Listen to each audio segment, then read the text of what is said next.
क्या भगवान अपने एक भक्त के लिए पूरी रथ यात्रा रोक सकते हैं? पुरी की प्रसिद्ध रथ यात्रा में लाखों लोग शामिल थे। चारों तरफ जय जगन्नाथ की गूंज थी। ढोल बज रहे थे, भक्त नाच रहे थे और भगवान जगन्नाथ का विशाल रथ धीरे धीरे आगे बढ़ रहा था। लेकिन तभी अचानक रथ बीच सड़क पर रुक गया। हजारों लोगों ने पूरी ताकत से रस्सियां खींची, मजबूत लोगों ने धक्का लगाया, यहाँ तक कि हाथियों को भी बुलाया गया, लेकिन रथ 1 इंच भी नहीं हिला। लोग डर गए, कुछ कहने लगे, क्या महाप्रभु नाराज हैं? क्या कोई बड़ा संकेत है? लेकिन असली वजह कुछ और ही थी। सालों पहले उड़ीसा में एक भक्त रहते थे, साला बेग। उनके पिता मुस्लिम योद्धा थे और माँ भगवान जगन्नाथ की भक्त। बचपन में साला बेग बहुत गंभीर बीमारी से पीड़ित हो गए। हालत इतनी खराब थी कि लोगों ने उम्मीद छोड़ दी थी।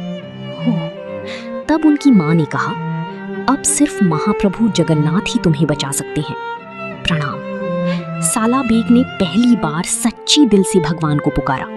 आंखों में आंसू लेकर उन्होंने प्रार्थना की, प्रभु मुझे बचा लीजिए। और फिर एक चमत्कार हुआ। धीरे धीरे साला बेग पूरी तरह ठीक हो गए। उस दिन से उनका जीवन बदल गया। वो भगवान जगन्नाथ के सबसे बड़े भक्त बन गए। वो भजन लिखते, महाप्रभु का नाम गाते और हर समय उनकी भक्ति में डूबे रहते। लेकिन एक दुख हमेशा उनके साथ रहा। मुस्लिम पिता का बेटा होने की वजह से उन्हें जगन्नाथ टेम्पल के अंदर जाने की अनुमति नहीं थी। फिर भी उन्होंने कभी शिकायत नहीं की। वो मंदिर के बाहर बैठकर ही भगवान के भजन गाते रहे। उनकी भक्ति इतनी सच्ची थी कि लोग उनके भजन सुनकर रो पड़ते थे। एक साल रथ यात्रा के समय सलबीक पुरी से बहुत दूर थे। उन्होंने जल्दी पहुंचने की पूरी कोशिश की। वो लगातार दौड़ते हुए भगवान से प्रार्थना कर रहे थे, प्रभु बस एक बार दर्शन दे दीजिए, मेरे आने तक रुक जाइए। भगवान दासू। उधर पुरी में रथ यात्रा शुरू हो चुकी थी। लाखों भक्त भगवान जगन्नाथ का रथ खींच रहे थे। तभी अचानक रथ बीच रास्ते में रुक गया। घंटों बीत गए, कोई भी रथ को हिला नहीं पाया। और तभी दूर से एक थका हुआ आदमी दौड़ता हुआ दिखाई दिया।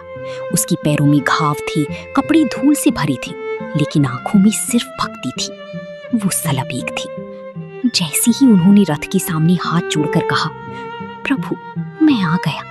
भगवान आंसू। उसी पल बिना किसी कोशिश के भगवान जगन्नाथ का विशाल रथ अपने आप चल पड़ा। चौकापुरी ये चमत्कार देखकर स्तब्ध रह गया। उस दिन भगवान जगन्नाथ ने पूरी दुनिया को दिखा दिया कि उनके लिए धर्म, जाति या पहचान नहीं, सिर्फ सच्ची भक्ति मायने रखती है। आज भी रथ यात्रा के दौरान भगवान जगन्नाथ का रथ सलबीक की समाधि के पास कुछ समय के लिए रुकता है, उनकी अमर भक्ति की याद में। जय जगन्नाथ।